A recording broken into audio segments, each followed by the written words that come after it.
Hey everyone, in today's video I'm going to show you how to cancel your Wemod subscription.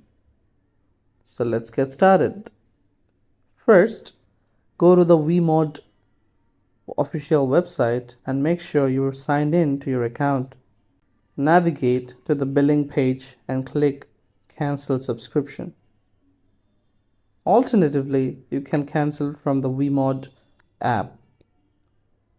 Click the settings icon in the upper right corner, then select My Account, then go to the billing.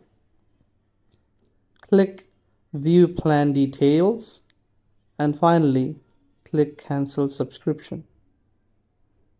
That's it. That's how you cancel your Wemod subscription.